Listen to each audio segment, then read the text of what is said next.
This episode is brought to you by Experian.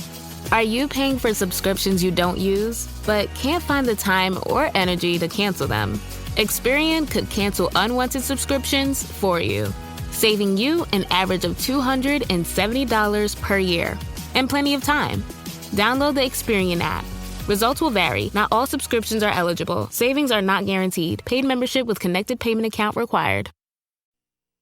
All new Dr. Phil today. Sex or no sex, it's still being unfaithful. When does friendship turn into emotional infidelity? I don't call it cheating. I like the attention. I don't want to be used. I've been very truthful. You've been very truthful, but you went behind his back and wrote these love letters to his best friend. Will this be their turning point? Do you love your husband? Of course I do. Don't say, of course I do, like anybody could see. We're here because we want to be together. We are here because he wrote in because you were running around with other men having emotional affairs. I was in denial. I just want it to stop here. I'm trying to get you to open your eyes and realize there are consequences. Amanda, you are about to lose everything. This is going to be a changing day in your life. 10 seconds to air. I know things are tough out there, but we can do this. Here we go. I want you to get excited about your life. 4, And ready, see. Let's do it. Go, Dr. Phil.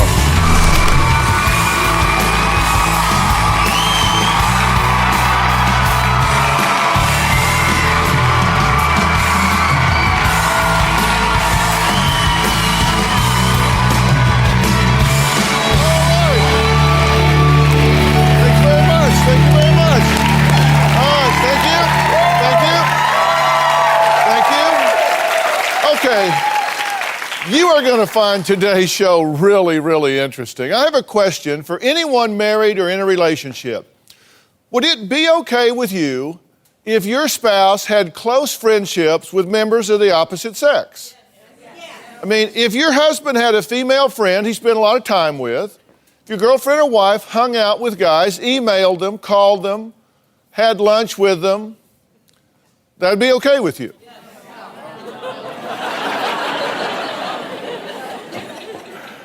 Well, but when does it go from a simple friendship to emotional infidelity? I mean, is there a line, and what constitutes crossing that line?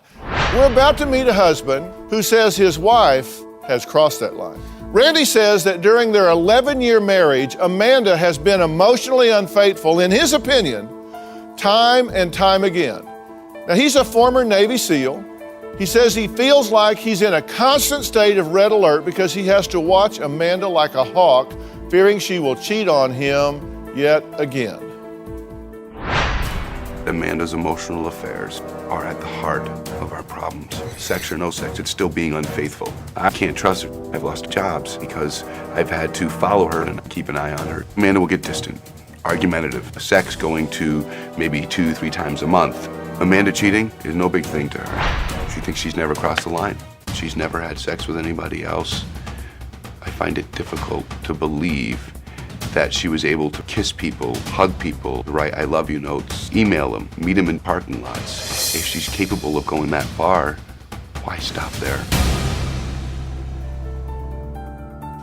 Well, maybe some of you young mothers out there can relate to Amanda, who says she's not looking to replace her husband, but merely wants a little more freedom from Randy's controlling behavior. The emotional affairs, I don't look at them as a big deal. I don't call it cheating. A quick hug was really all that I've ever done. I was never planning on having sex. I do like the tingly feeling you get as far as falling in love and the newness of it, but these were definitely just fantasies. Or maybe I really was just physically attracted and thought I was developing feelings, but I was never looking to replace my husband. If I had a little more trust, maybe it wouldn't even happen. Randy has spied on me. He drives by the house to see if I'm having someone over. He comes home and immediately checks the history on the computer to see what I've been doing. I got this so that I could keep track of the wife on the internet. I could tell when she's on. I don't have much of a life. I feel trapped in this house, in these walls. I do feel like I have to look over my shoulder even when I'm not doing anything wrong. I feel violated. I need some more freedom in this marriage. Well, you heard Amanda say she's been involved in fantasies. Not real cheating, but you be the judge. Now, listen to this incident that happened between Amanda and a young man she met at her children's school.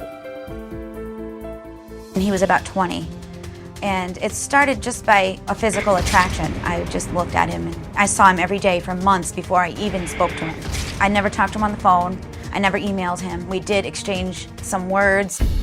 I was devastated. I mean, here she is picking up our children. I couldn't believe that she could incorporate our children and cheating in the same thing. This young man did tell me where he worked, and I ended up going to see him at his job. And I did give him a hug. One night, Amanda made a big deal. She was going over to this girlfriend's house who, come to find out, has an open relationship with her husband. They both have sex and girlfriends on the side. This woman told me that she had set up for Amanda to meet this kid. So what they were gonna do was a little hookup. When I confronted Amanda, she denied it. I had no intentions of having sex with this young man.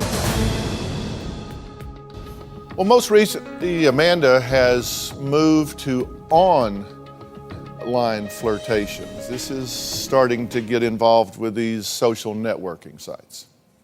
This last emotional affair that I had, I met him on Facebook.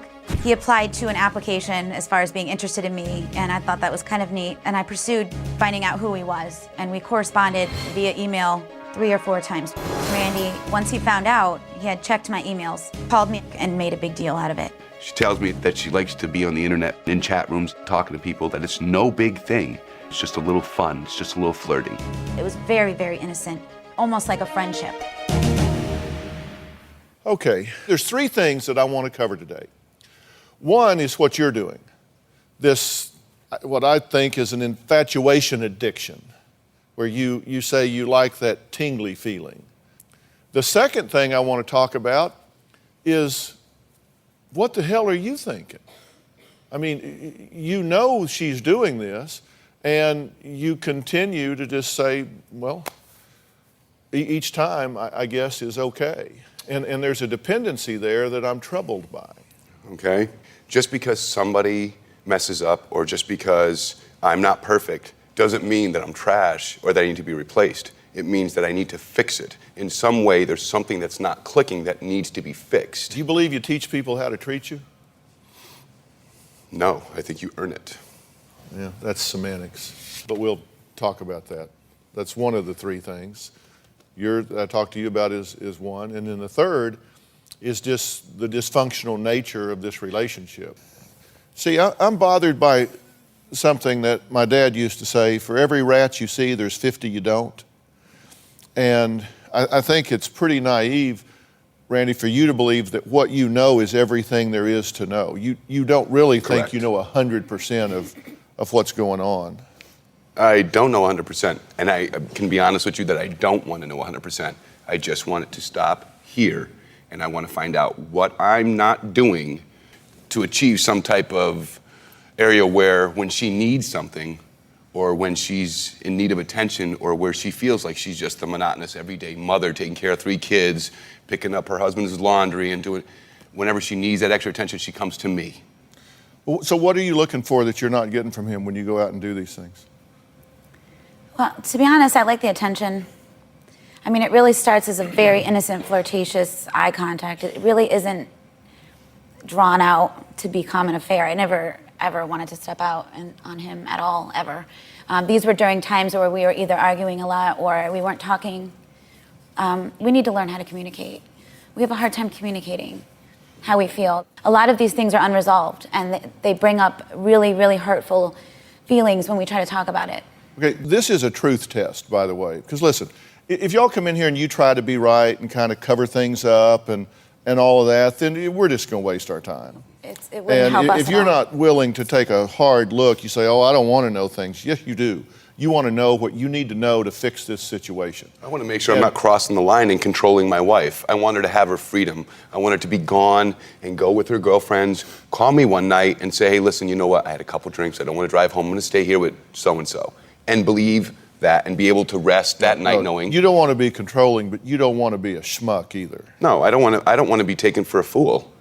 Yeah. I don't want to be used, but I also You playing him for a fool? No. We've been married for 11 years. You know, I love him very much. Okay, well, we're going to talk about that. This is a truth test, because I'm telling you, This thing can be fixed, and it can also go in a real bad way. And right now, it's headed in a real bad way. Randy says Amanda failed her biggest test when she tried to cheat with his best friend, a rock and roll singer. But she says, we weren't really headed anywhere. We weren't really doing anything. I just was chatting him up. We'll hear about that painful incident when we come back.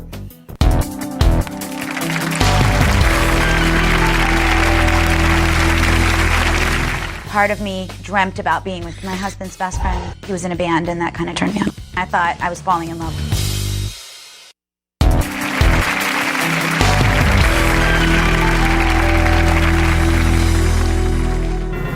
You have to catch Amanda, you have got to get dirty, you have got to sacrifice everything to find out, because Amanda will lie till her grave. Okay, we're talking about what happens when a spouse looks outside the marriage for friendship. Sometimes that friendship can cross the line into emotional intimacy. Then it's a short step to physical interaction. Trust me, the grass is not always greener. In the case of Randy and Amanda, Randy says the most damaging betrayal happened when his wife went behind his back and wrote a love letter, not to him, but to his best friend. The attraction to my husband's best friend was definitely physical, and he was in a band, and that kind of turned me on a little bit too. Part of me dreamt about being with him, but these were just fantasies. What we did was we talked on the phone, and we would kind of just make eye contact when he was visiting Randy. I was falling in love. I did write him a letter stating that I had feelings for him, and that's how it ended. I was devastated. I was done. He showed me the letters, and he let me listen to the voicemails that she had left for him, saying how much she thought about him, and that every time she listens to his voice, she thinks he's singing to her. Her feelings are for him, but she's married and she feels torn, but yet she wants to pursue and see if maybe we can't get together somehow. I went out to the bar, and I went back to the house. Anything that we had sex in, gave to each other, I destroyed. He was very, very drunk. The police came. We ended up separating that night. What would have happened if this guy hadn't fronted you out? Honestly, I really don't know. I was in denial, and I probably would have just continued to go with it. So it got interrupted because he went to your husband and said, your wife's writing me love letters. Right. Which seems like a pretty good friend to me that he would do that. I don't know the rest of him, but at least he told you the truth. What's happened in the ones where you haven't been caught? They were very innocent. I mean, there's only been the ones that have been talked about on the show. I mean, I've been very truthful. I want to help our marriage, so I'm not trying to... You've been very truthful, but you went behind his back and wrote these love letters to his best friend. That's not truthful, is it? No.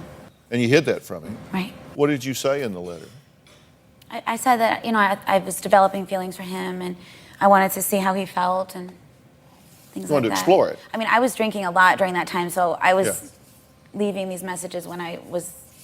Right. Then there's this young man at your daughter's school. You said there's nothing to that. You were just going over to this open marriage couple to meet with him for... I only left the house to bring the girls to school, and he was there every day. It really was just a matter of making eye contact, and that's all it was for a few months. And then I finally said hello, and I mean, it really didn't go very, very far at all. Do you think that this is appropriate behavior? I do not. Because what you said also, which I thought was really interesting, so much so I wrote it down, you said, I need more trust. If I had more trust, then maybe this wouldn't even happen. I feel violated because he's monitoring you, right? I understand he has to. I mean, I don't know how I would react if the roles were reversed. I would never. I'm tired of it. I have 3 daughters. I don't want 4. Okay? I'm tired of watching. I'm tired of everything else. I want to be able to go to work and know that the woman that I chose to have children with, to live the rest of my life with, is actually keeping my home safe and not allowing negative influences, negative things. The house is supposed to be a wholesome place. It's supposed to be safe and kept safe for your children and for each other. Okay, but just on what we know, she didn't cheat on you once. She didn't cheat on you twice. She didn't cheat on you 3 times or 4 times. She cheated on you 5 times that you know about. And it is insanely naive to believe that that's the only things that have ever happened. Correct. You are a 100% efficient detective. I am no idiot. Yeah. So Your belief is that if he would be less controlling, then you wouldn't do these things. Well, I think we kind of feed into each other because of what I've done. He feels like he needs to do that, and then I kind of react, and it kind of just goes back and forth. Yeah, if somebody's picking your pocket every day, you tend to watch your pocket. Yeah. Correct. I mean, isn't that the deal? Right. And it's hard to forgive somebody if they're still picking your pocket. Right. And aren't you picking his emotional pocket? I am. And you, come on, you know the impact of this. You know it's tearing him up. But you would rather get this little tingly high feeling than save him from this pain that he's experiencing. No, I want it from him.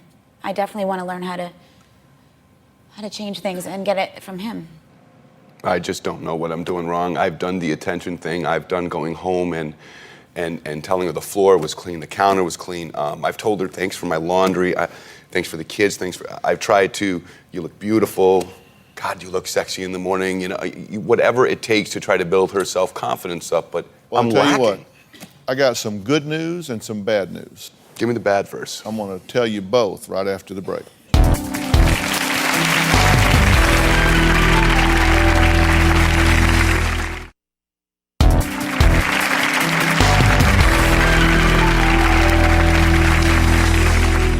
Once I go to work and I'm outside the home, I'm a little bit afraid my emotional affairs will turn sexual. I can't say that they will, but it's always been places where I'm at all the time, where I would find and connect with someone.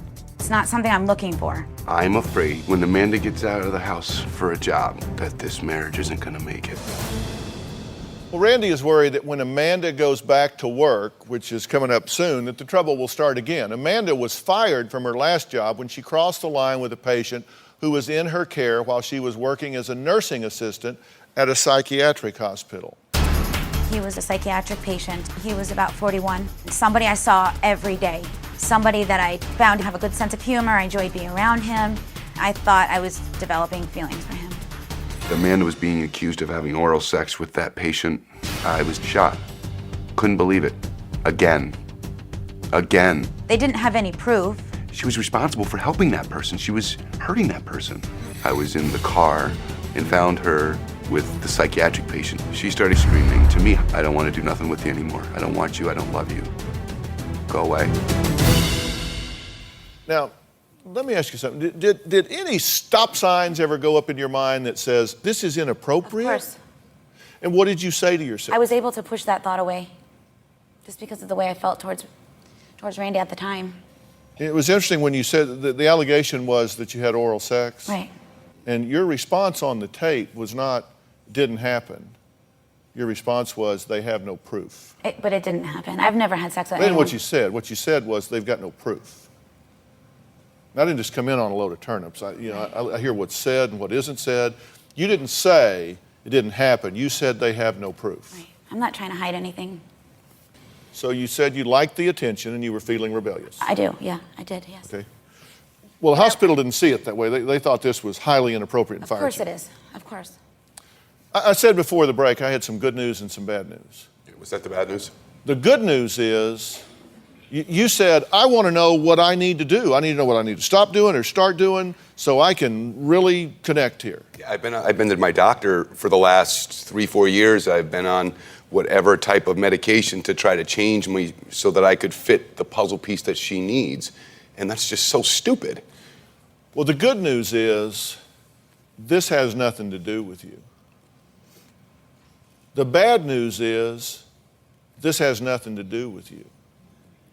So how can I be of some assistance to this? I can't just sit down and watch You can be of some assistance. No. You can be of some assistance, but you need to understand the problem you have right now is I may very well know more about you than you know about yourself. You know and I know that it's convenient to criticize him when this is all about you. Are you honestly telling me that when you are sending love letters to his best friend, getting involved with a psychiatric patient in the hospital, setting up a meeting with a young boy at an open couples home, that's all because he doesn't communicate with you? That was what Randy assumed. I never was willing to, I was never going to go have sexual relations with him in any way. I know, that's what you said all along. Right. You never intended. And that's the truth. Well, that may be true.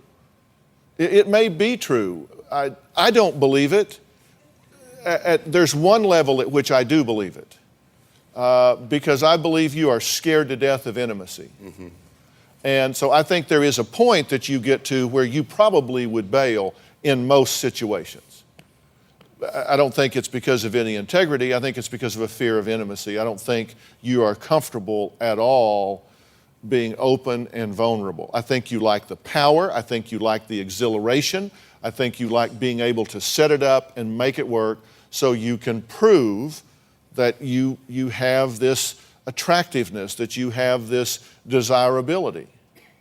And I think you've been searching for that for a long, long time. Wasn't he the first guy you met when you left your dad's place? We were working in the same restaurant. Right, yes. and that's where you met him. Right. So you go get a job and you walk in and you meet him the first day. Yes.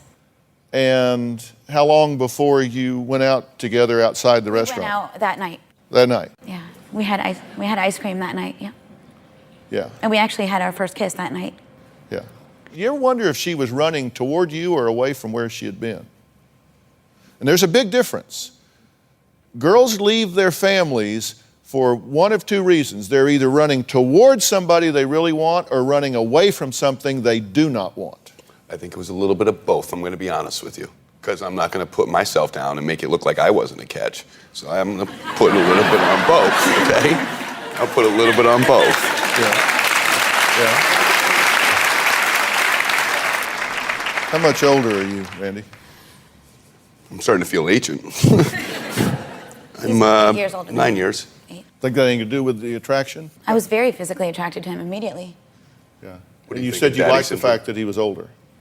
Yeah, I felt like I needed someone to protect me. At the time, we were both coming from very hard times in our life.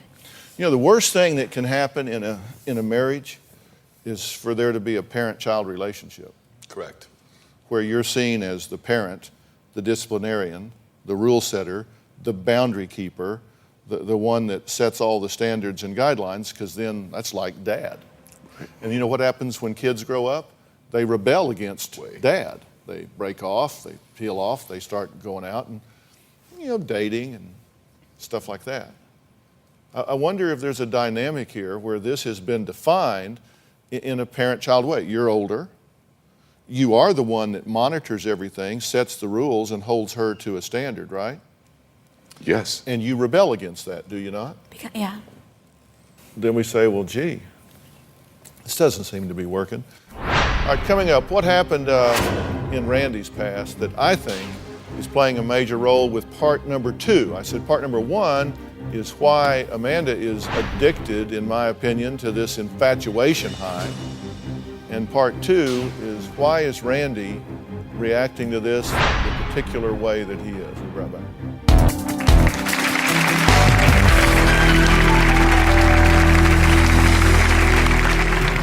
My husband is always wondering where I am and worried if I go to the grocery store. If I'm talking with someone, he's thinking that I want to leave. There's no trust. I need some privacy.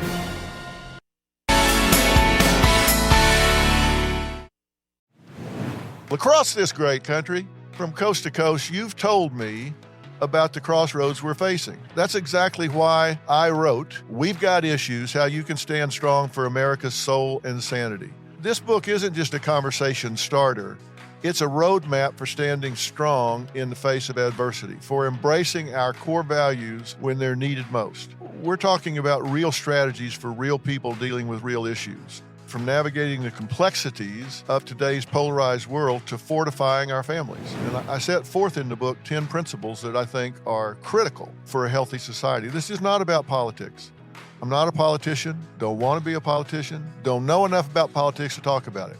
But I talk about every angle of life as we know it, from family and relationships to the burning issues that are shaping our world today. We've got issues, how you can stand strong for America's soul and sanity. And you'll find it anywhere books are sold. It's about time we start addressing what truly matters. You're a podcast listener, and this is a podcast ad. Reach great listeners like yourself with podcast advertising from Lips and Ads. Choose from hundreds of top podcasts offering host endorsements, or run a reproduced ad like this one across thousands of shows to reach your target audience with Libsyn Ads. Go to libsynads.com now. That's LIBSYN ads.com.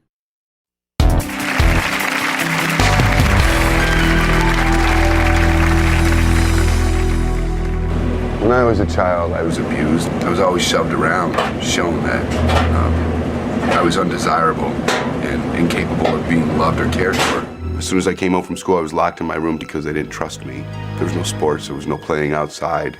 I never really experienced security or true love.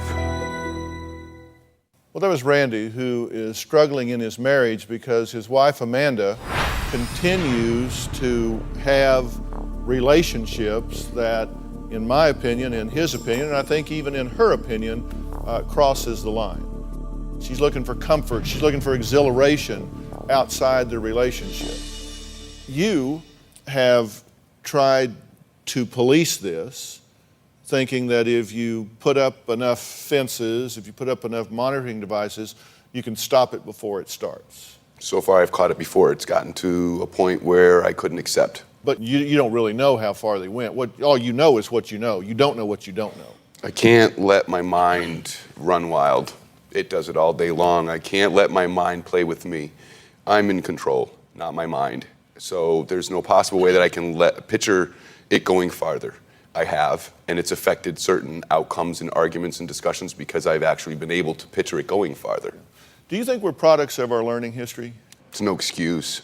It's no excuse for me to make mistakes in the future. If I've already made them, it's no excuse. Yeah.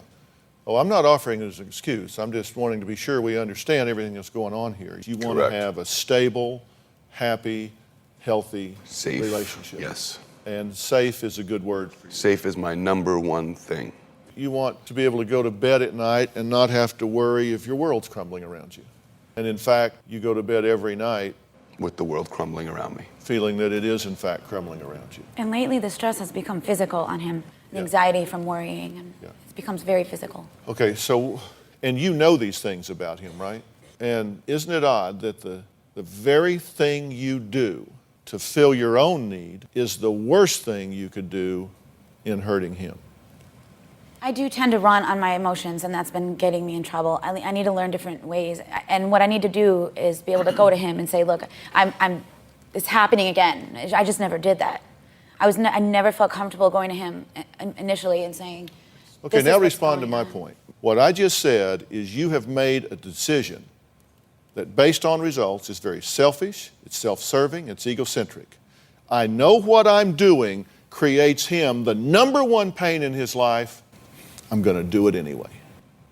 Despite the fact that it's selfish behavior, I'm not a selfish person, and I never intended on,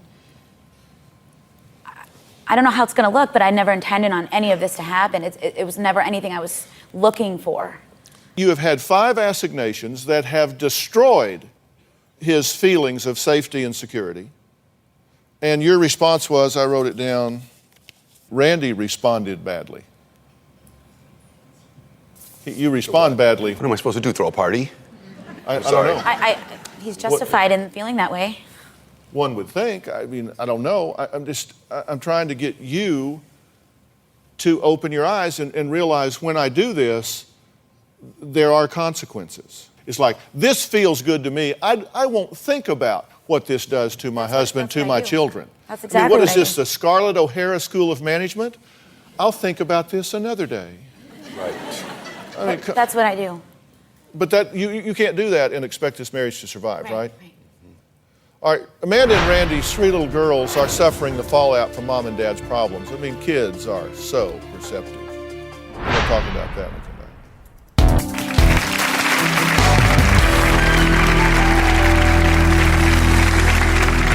I have crossed the line with my children as far as them being involved in our disagreements with my younger child. She's come up when we're arguing and said, Mommy, I don't want you to go find another man. That's pretty sad for your 4-year-old to be saying that. Closed captioning provided by... You would like to purchase a tape or transcripts of your favorite Dr. Phil show, please log on to drphil.com or call 866-4-DR-PHIL.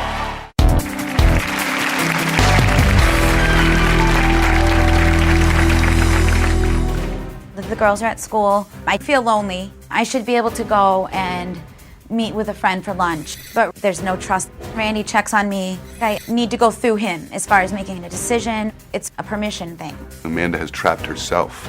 She has made herself a prisoner of all the guilt. If I left her, she'd be emotionally unstable on medication with no control over her life.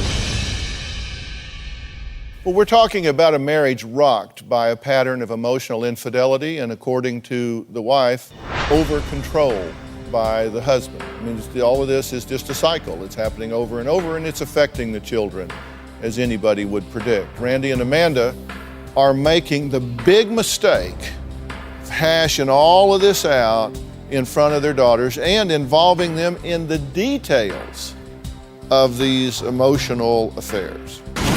The kids see everything. I think they're feeling resentful towards me. They don't want to come to me about certain things. Maybe they don't trust me. They think I'm going to leave. I crossed the line when they were in the car when I was looking for my wife. And when I burst out and say mean things to my wife, my oldest one, she's pretty understanding. The middle child is resentful towards her mother. And the younger child, just a few months ago, when she's come up when her mother and I were arguing and said, "Mommy, I don't want you guys fighting. I don't want you to go find another man." That's pretty sad for your 4-year-old to be saying that. Amanda, you are about to lose everything. You are emotionally promiscuous. Do you get that? Yeah, I do. You two are pulling out the worst characteristics of each other. In front of you the are children. bringing out the worst in him. He is bringing out the worst in you. And your children are in the front row watching all I of just this. want to say, we don't deliberately talk in front of them. Our house is very small, and they just hear us, and we argue, and they hear us. Okay, well, then I'll chat with them, and I'll tell them that they didn't mean to scare you half to death. They didn't mean to make you think your whole world is going to come apart. They didn't mean to make you say, "Mommy, I don't want you to have another man." Come on. The only reason she said that is because she heard us talking about it. She's only 5. She doesn't remember. And how did she hear you talking about it? Well, we talk about it. Because you were talking about it within earshot of her. That is irresponsible, and it again is selfish. You want to vent at the time, so you argue, and it changes who they Can are. I just say something? Whenever we try to talk about anything and we start arguing, this comes up. So yeah, it's not just me talking about it. Yeah, this is kind of the elephant in the living room. Correct. I will take responsibility for the fact that our children hear everything. I will take all of it. I don't want you to take responsibility for it. I want you to stop it. You need to stop doing this. Get in the car, drive down the street if you need to talk about this. Don't do it in front of the children. It scares them to death. That's my fault. I can't Then let her take don't the heat for do that. it. It's my fault. When I see something that is not done, Dr. Phil, or something that is not finished, or they're open question, it's got to be a complete package or it's not finished with me. And I can't sit here and go a day, 4 hours and say, well, I'll just wait till the kids are in bed and then I'll talk to her. I got to know now. Not only can you, you must. You are making these children pay for this, and they're innocent in this. You guys, this is what I mean. You're bringing out the worst in each other. Look, you have a problem with intimacy. You are addicted to this constant high, which means emotionally, you are fixated at this 16-year-old level. You're fixated at this 16-year-old level when we used to like fall in love in high school and just, oh my God, they're the most wonderful people, and then 3 days later we hate them, don't talk to them. You are fixated at that level. You are living that way in your life now, and you're going from one relationship to another just like you did in the cafeteria at the high school. The problem is you got 3 kids who've hooked their wagon to your star, and you are married and you are a mother, and it is time that you grow up. And if you think she's going to go to work right now, go work outside the home, and not get involved with somebody in the first week, then one of us is a fool. I can't do this on my own anymore. I've been doing it for 11 years. I have sold things that I have worked my entire life for. I have sold awards that I got in the Navy. I have gotten rid of everything. I don't even have my original wedding band. Whatever it took to make my family make it, I did. And I don't feel any remorse. I feel no shame in it. But I need help. I cannot do this on my own anymore. Well, there is a point at which you have to be willing to walk away. You have to be willing. I'm not a quitter. I won't quit. I'm not saying you're at that point, but there's a point at which you have to save yourself and your children if she doesn't get this Pollyanna attitude off of her face. Oh, it's okay, I'm not really doing anything. You are violating your relationship, and that has to stop. And the only way it's going to stop is for you to figure out in your own mind what I already know, which is that you are damaged and you have problems with intimacy, and that has to change. Does this sound like the truth to you? Yeah, it does. All right, we'll be right back.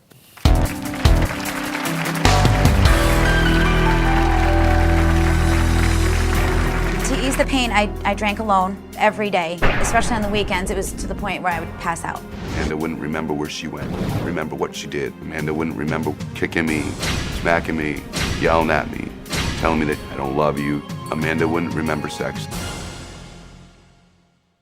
DrPhil.com, brought to you in part by 80% of us don't get enough calcium from food. Our bodies can steal it from our bones. Give yourself some TLC, Tender Loving Caltrate, and give TLC to somebody you love. travel consideration provided by In my busy kitchen, I want nothing but the best. Eggland's Best. I love Eggland's Best because of all the great nutrition. That's why they're the only eggs I make for my son, the chef. Eggland's Best, the better egg. We do our shows in front of a live audience, and we have a great time here, don't we, everybody? So if you want to be in the Dr. Phil audience, go to drphil.com and click on Be in the Audience, or call 323-461-PHIL, 323-461-7445. We'll see you right here.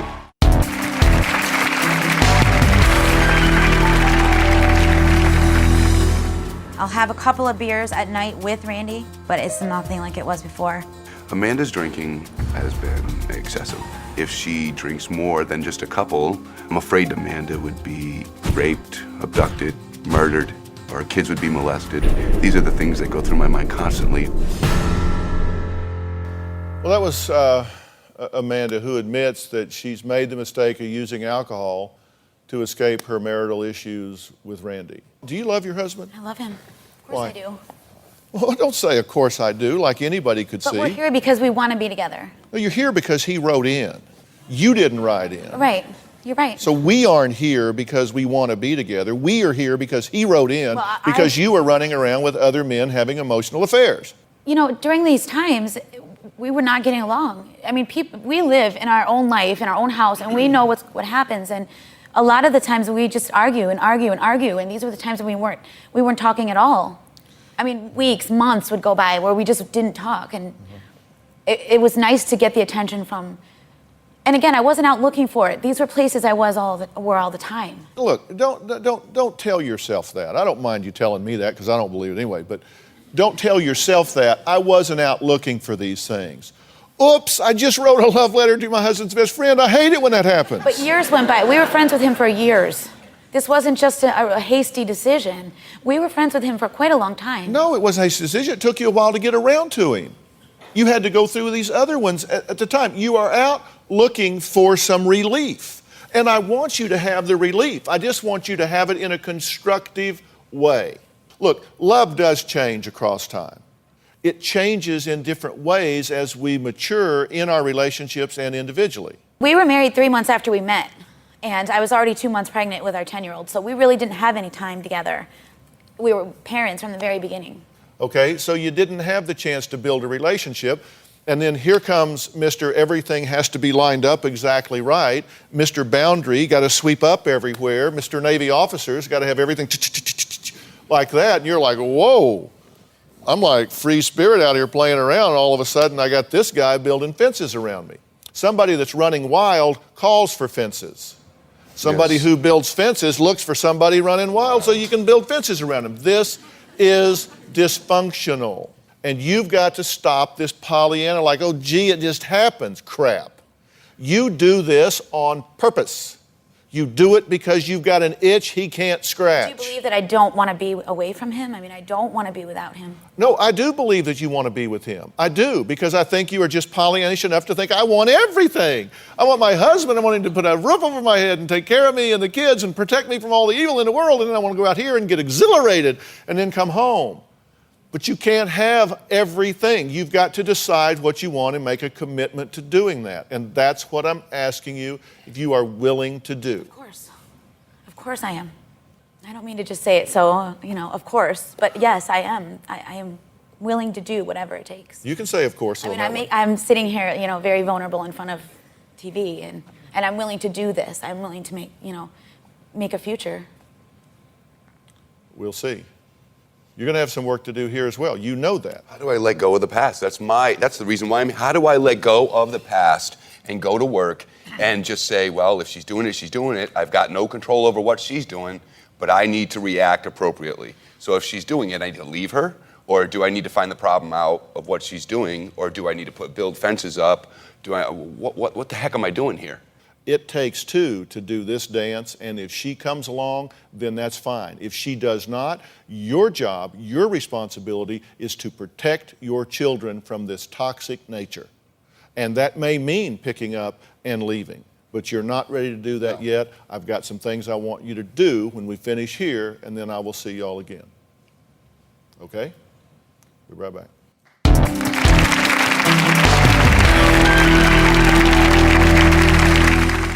We don't have a health plan. We have a plan to stay healthy. Tired of the hardship. I'm living on less. But I'm living more. Recovery. My credit cards are maxed out. But my brain isn't.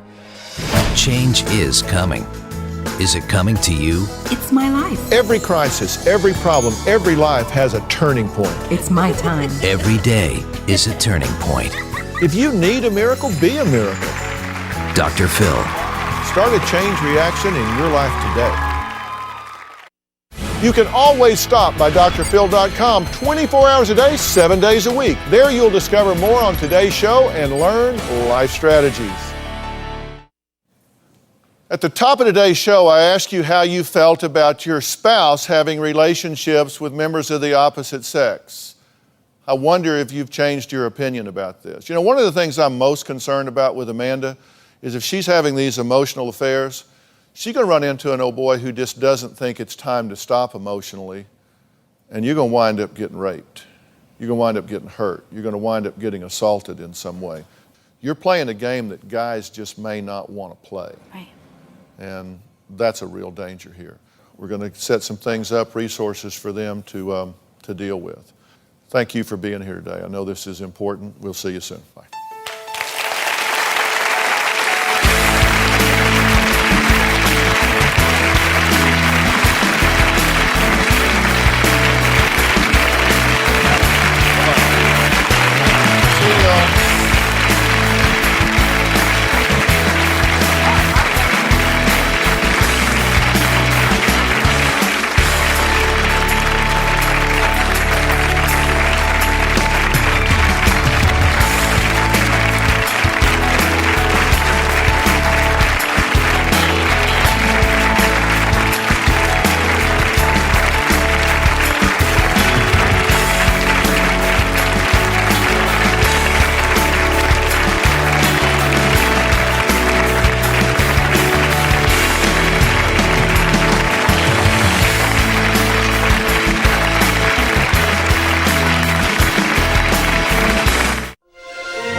At the top of today's show, I asked you how you felt about your spouse having relationships with members of the opposite sex.